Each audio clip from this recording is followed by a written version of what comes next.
Ready. नमस्कार, इस वक्त मौजूद हैं हम बलिया जनपद के बाहर रोड क्षेत्र में, आज जहां पर बाबा साहब की भीमराव अम्बेडकर की 134वीं जयंती युवाओं द्वारा मनाई गई है। इस अम्बेडकर जयंती के अवसर पर पद यात्रा निकाला गया है। क्या ये इस यात्रा का संदेश था, क्या ये सोच थी? आज ये जो युवा यहाँ पर मौजूद हैं, जो समाज सेवी हैं, लगातार अपने समाज के लोगों की हमेशा मदद करते रहते हैं, और ये जो युवा है और इनके द्वारा पद यात्रा निकाला गया था। अब इनसे जानने की कोशिश करेंगे कि जो अम्बेडकर जयंती के अवसर पर जो पद यात्रा निकाला गया है, उस अवसर पर क्या कहना चाहेंगे? लोगों को क्या सोच रही कि आप लोगों ने पद यात्रा निकाला? सबसे पहले मैं अनिल भारती, विधानसभा प्रभारी सदर बलिया, अम्बेडकर सेवा समिति बागीरोड के तत्वाधान में जो कल कार्यक्रम रखा गया था, विश्व रत्न बाबा साहब डॉक्टर बी.आर. अम्बेडकर जी का 134वीं जन्मदिन मनाया गया।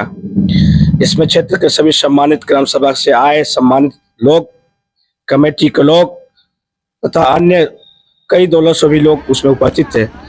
हम अपनी तरफ से सभी सम्मानित साथियों का, सभी सम्मानित ग्रामवासियों का हार्दिक स्वागत, अभिनंदन, वर्धन करते हैं। और हम बाबा साहब का जन्मदिन इसलिए मनाते हैं क्योंकि हम अपने महापुरुषों को के बारे में अपने युवाओं को, अपने समाज को बताने की कोशिश करते हैं कि हमारे महापुरुष डॉक्टर बी.आर. अम्बेडकर जी थे, जिनके बदौलत आज हमारा समाज यहाँ है।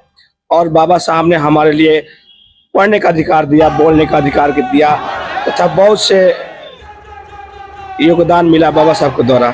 इसलिए हम बाबा साहब का संदेश गांव-गांव घूम के देना चाहते हैं कि बाबा साहब की जयंती हर लोग को मनाना चाहिए और हर गांव में हर समाज को मनाना चाहिए, क्योंकि बाबा साहब ने सर्व समाज के लिए सब कुछ किया है और इतना सुंदर संविधान सबके लिए दिया है।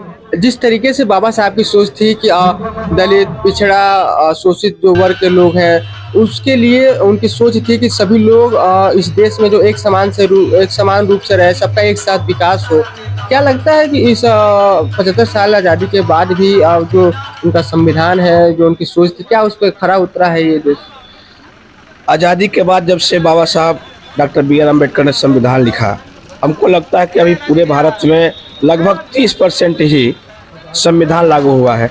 जिस दिन बाबा साहब का संविधान पूर्ण रूप से लागू हो गया, उस दिन इस भारत में ना गरीबी रहेगी, ना बेरोजगारी रहेगी, ना भूखमरी रहेगी। इसलिए आज का जो शासन प्रशासन या जो सत्ता चल रहा है, अभी सरकार जो चला रही है अभी, ये इसको बाबा साहब का संविधान पूर्ण रूप से लागू करना चाहिए ताकि अपने देश का विकास हो सके।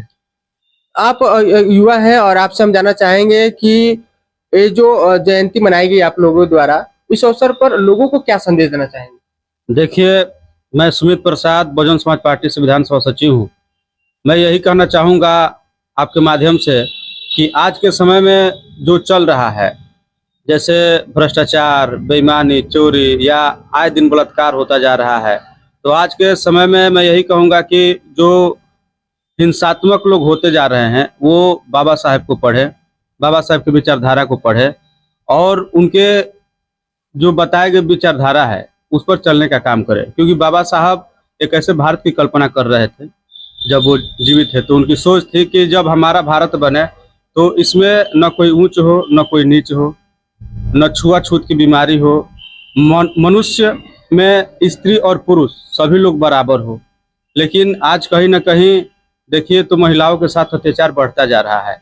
भले ही हम ये कहे कि हम विश्व गुरु चाहे कोई भी ऐसा बनते जा रहे हैं, लेकिन मुझे नहीं लगता है जब तक बाबा साहब की आइडियोलॉजी पर हम अपने देश को नहीं चलाएंगे तब तक हम अपने देश को नंबर 1 कंट्री नहीं बना सकते। इस पद यात्रा में कितनी संख्या में लोग थे और कौन कौन गांव से लोग आए हुए थे? 200-400 लोग थे। कौन कौन से गांव से लोग आए हुए थे? बिशनपुरा, प्रतापपुर, चंद्रपुरा, रघुनाथपुर, छाता, दौनी, सेरिया, हरपुर, पांडू रोड के सभी पूरा। आप जो है युवा है और आप भी छात्र नेता के रूप में तैयारी कर रहे हैं, जिला पंचायत प्रत्याशी के रूप में अपने आप को ठोक रहे हैं ताल। इस बाबा साहब की जयंती जो है पूरे देश भर में मनाई जाती है, पूरे विश्व भर में जो उनको मानने वाले जो लोग हैं वो जयंती मनाते हैं। क्या लगता है कि ये जो समय जो चल रहा है, आज का समय और पहले का जो समय, आजादी से पहले का जो समय था, बाबा साहब अगर नहीं रहते तो क्या होता दलित शोषित वर्गों के साथ? बाबा साहब एक बहुत महान व्यक्ति थे जो कि हमारे लिए, हमारे भाइयों के लिए एक व्यक्ति ऐसे थे जो जाति वाइज अपने बांटा गए थे कि छोटे बड़े लोगों के साथ ऊंच नीच भेद नहीं हो, सब लोग एक साथ हो, तब जाके हमारे देश आगे की उन्नति ले सकता है। यही भीमराव अम्बेडकर जी का संदेश था।